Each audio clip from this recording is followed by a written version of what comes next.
ఒక రోజు నదీ తీరంలో చంద్రగుప్తుడు చాలా నిరాశగా కూర్చొని ఉన్నాడు. అప్పుడు అక్కడికి చాణక్యుడు వచ్చాడు. చాణక్యుడు చంద్రగుప్తుడిని చూసి అడిగాడు, ఏమైంది చంద్రగుప్త? ఎందుకు ఇంత నిరాశగా ఉన్నావు? నీ సాధన ఏమైంది అని అన్నాడు. చంద్రగుప్తుడు కొద్దిసేపు మౌనంగా ఉండి ఇలా అన్నాడు, గురుదేవ, ప్రతిరోజు పని చేయాలి అనిపించలేదు. ఎంత కష్టపడినా కూడా మనిషి ఎప్పుడు శ్రమ చేయలేడు కదా. కొన్నిసార్లు లక్ష్యం ఉన్నప్పటికీ మనకి దారి కనిపించదు.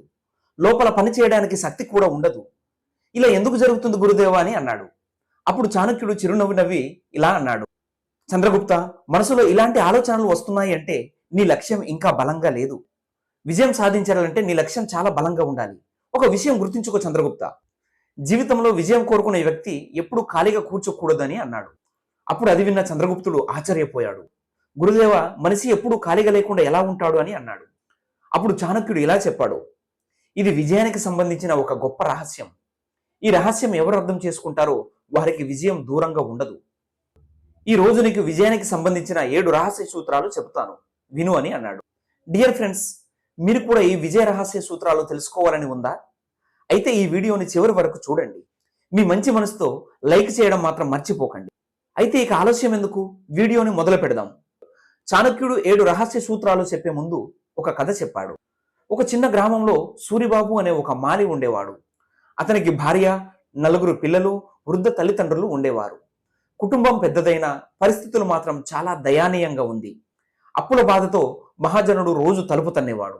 సూరిబాబుకు చిన్న పొలం ఉండేది. ప్రతి ఏడాది పంట వేసేవాడు, కానీ అతని పెద్ద శత్రువు ఆలస్యం. ఒకసారి వసంతకాలం వచ్చింది. ఈసారి మంచి పంట పండిస్తాను, అప్పులు తీర్చేస్తాను అని సూరిబాబు అనుకున్నాడు. విత్తనాలు వేశాడు, కొద్దిగా నేలని తవ్వాడు. తర్వాత ఇలా అనుకున్నాడు, ప్రకృతి ఇప్పుడు చూసుకుంటుంది అని ఇంటికి వచ్చి సోఫాలో పడుకున్నాడు. ప్రతిరోజు పొలంకి వెళ్లాల్సిన అవసరమా?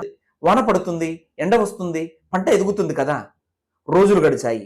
పక్కనే ఉన్న మాలీలు ప్రతిరోజు పొలానికి వెళ్లి నీళ్లు పోసేవారు, ఎరువులు వేసేవారు, పురుగుల నుంచి పంటను కాపాడేవాళ్ళు.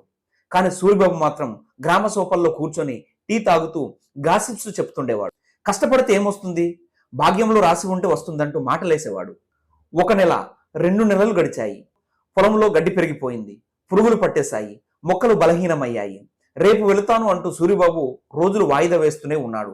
చివరికి పంట కోసే సమయం వచ్చింది. సూరిబాబు పొలానికి వెళ్లి షాక్ అయ్యాడు.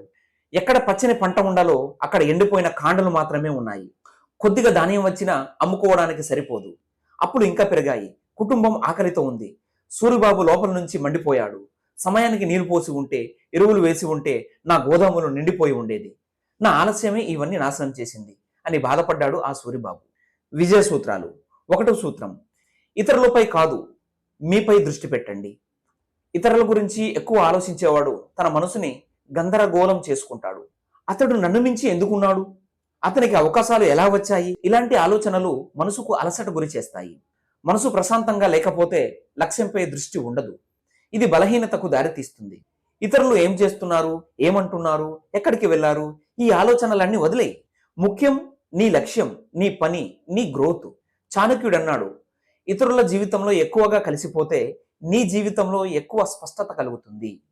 2వ సూత్రం, స్పష్టమైన దృఢమైన లక్ష్యం పెట్టుకో. లక్ష్యం లేని జీవితం దిక్కులేని పడవ లాంటిది. నువ్వు ఏం కావాలనుకుంటున్నావో లక్ష్యం కాదు. లక్ష్యం అనేది నువ్వు మేల్కొని ఉన్న ప్రతి క్షణానికి అర్థం చెప్పే దృష్టి. ఒకే లక్ష్యానికి కట్టుబడి ఉండు, మధ్యలో దారులు మార్చకు. చాణక్యుడు చెప్పిన బోధనలో అన్ని ప్రశ్నలు అడక్కు. ఒక లక్ష్యం ఎంచుకొని దానికి అంకితమవ్వు. 3వ సూత్రం, నీ మీద నమ్మకం పెట్టుకుని చివరి వరకు పోరాడు.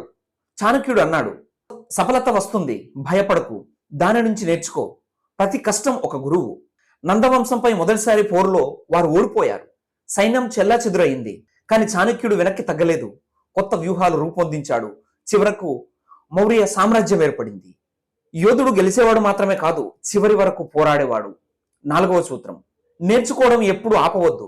ప్రతిరోజు ఏదో కొత్తదాన్ని నేర్చుకోండి. పుస్తకాల నుంచి, మనసుల నుంచి, మన తప్పుల నుంచి నేర్చుకోవాలి. నేర్చుకోవడం ఆపితే అభివృద్ధి ఆగిపోతుంది. పుస్తకాలు అనుభవాల ఘని, మనసులు నడిచే విశ్వవిద్యాలయాలు. 5వ సూత్రం, క్రమశిక్షణ మరియు కష్టం. క్రమశిక్షణ అనేది లక్ష్యానికి లాగే తాడు లాంటిది. సమయానికి లేవండి, వ్యాయామం చేయండి. కష్టం లేకుండా విజయం లేదు. కష్టం అంటే కేవలం శారీరక శ్రమ కాదు, మానసిక, భావోద్వేగ, భౌతిక శ్రమ కూడా. 6వ సూత్రం, ఎప్పుడు ఖాళీగా కూర్చోకండి. మనసు ఎప్పుడు క్రియాశీలంగా ఉంటుంది. దానిని సానుకూల దిశలో మళ్లించాలి. ఖాళీ సమయాన్ని వృధా చేయకండి. కొత్త నైపుణ్యాన్ని నేర్చుకోండి. ఖాళీగా కూర్చుంటే ప్రతికూల ఆలోచనలు వస్తాయి. చింత, భయం పెరుగుతుంది. అదే సమయాన్ని సృజనాత్మకంగా ఉపయోగిస్తే మీ జీవితం మారుతుంది. సమయం విలువైన రత్నం. ప్రతి క్షణం ఒక అవకాశం. చాణక్యుడు చివరగా చంద్రగుప్తుడిని ఇలా చెప్పాడు. పైన చెప్పిన సూత్రాలను గుర్తుంచుకోవడమే 7వ సూత్రం. ఈ సూత్రాలను గుర్తుంచుకుంటే నీ జీవితంలో విజయం తప్పక వస్తుంది. ఇదండి ఈ వీడియోలోని విషయాలు. మీకు ఎలా అనిపించిందో కామెంట్లో చెప్పండి. ఇలాంటి అమేజింగ్ విషయాల కోసం మన ఛానల్ని సబ్స్క్రైబ్ చేసుకోండి. మళ్ళీ మరొక వీడియోతో కలుద్దాం. అంతవరకు బాయ్. జై హింద్.